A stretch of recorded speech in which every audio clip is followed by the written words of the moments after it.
Today I fucked up for thinking I had friends. I feel a bit sad right now. I was always the lonely kid during school, so I was really excited because I thought I was finally making friends in university. They talked a lot with me and were kind and all. So I decided to invite my friends to my beach house. My plan was to everyone bring some food and we would kinda make a picnic in the beach.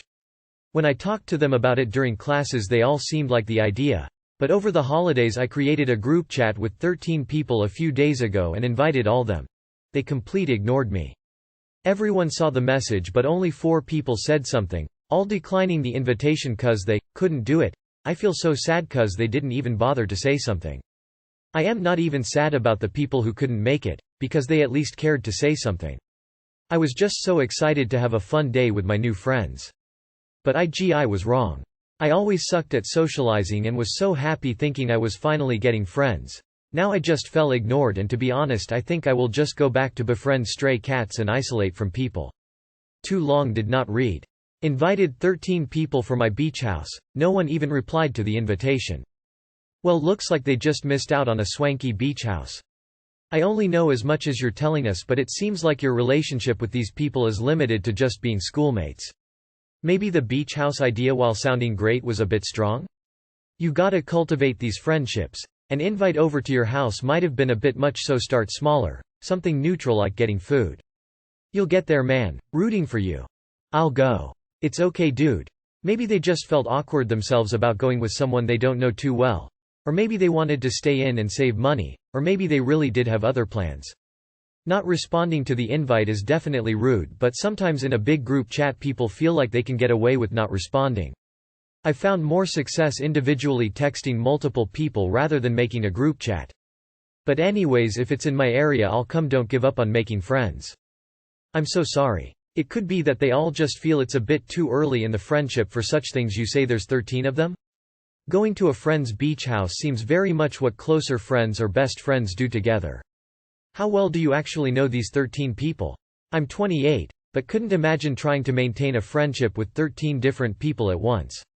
The 4 who responded may just be the 4 who actually do see you as a friend, whereas the rest may just view you as an acquaintance whilst you're not that close with them. I'm sorry all the same, whether they see you as a friend or not, they could have been polite and responded to you. Do the invitees know each other? They might be shy about committing to a holiday with people they don't know well. That's very kind of you, but I'd like to point out that if you only invited them a few days ago, that is pretty short notice. Today I fucked up by using a metal straw. I made my morning iced coffee and grabbed my reusable metal straw from the cupboard, plunked it into my glass. Took a sip and immediately felt something lumpy in my mouth. In my morning confusion I thought it was maybe a coffee bean, even though I used a French press and bought pre-ground coffee.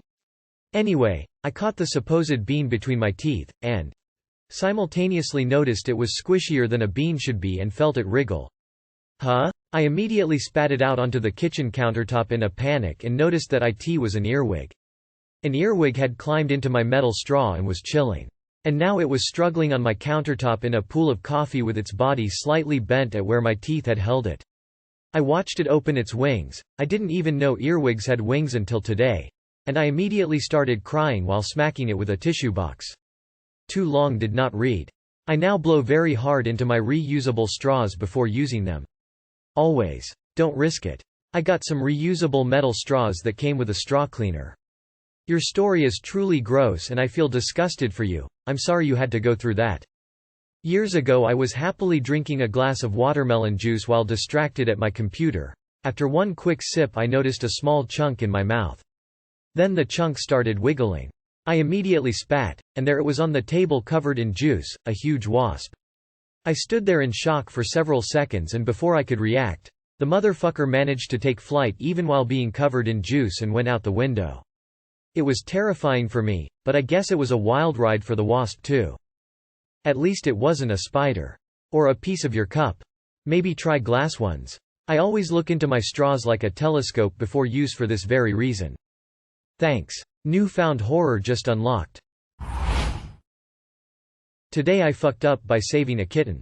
My dogs were barking like crazy, so I went out to investigate. There was a little kitten under an old furniture in my backyard. My smaller dog crawled underneath to grab the feline, who bolted in my direction and I instinctively grabbed it.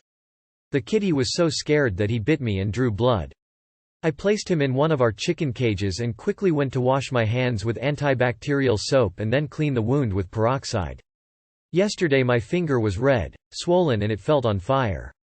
I went to the emergency room where I spent hours until they injected me antibiotics, pain medication and the rabies shot. They also prescribed me some antibiotics for the following days. Today I took the first pill. My stomach couldn't handle it and a while later it sent me to the bathroom. I felt horrible, so I took a shower and headed to bed.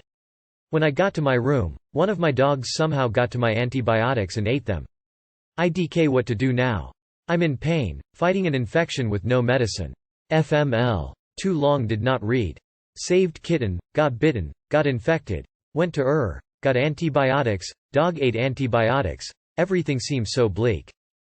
Call the doctor, and the vet. Cat bite infections are nasty and you will need antibiotics to fight it. You should be able to get a second script. That sucks, trying to do a good thing and then it goes wrong.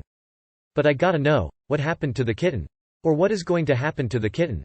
As others are saying, go back and get more antibiotics. A cat bite very nearly killed me last year because I didn't take it seriously enough. Additionally, please be more careful with your dogs. If they're getting into your pills, they need to be trained better or the pills need to be kept in completely inaccessible places, for dogs. Disclaimer. I'm a med student but don't consider this medical advice. Where I'm from, cat bites usually end in the OR where the bite site is surgically extracted. The problem is that cat teeth are like razor blades and their mouths are bacteria-ridden. Basically what happens is, razor blade tooth cuts the skin and dispenses bacteria into the wound, but because the teeth are so sharp, the wound closes again on the surface, effectively locking the bacteria in and giving them the perfect environment to grow. Please, go to your doctor ASAP and tell them what happened so you can get more antibiotics, and also take your dog to a vet. Worst case scenario. You could end up with sepsis and lose your finger. I really thought this today I fucked up would be like mine. My bro-in-law found kitten in dumpster. Me being in the country, had room for kitten. Kitten is almost a year now and my curtains, upholstered bed, sectional sofa, recliner, and gaming chair all have proof of owning a cat now. No good deed, huh?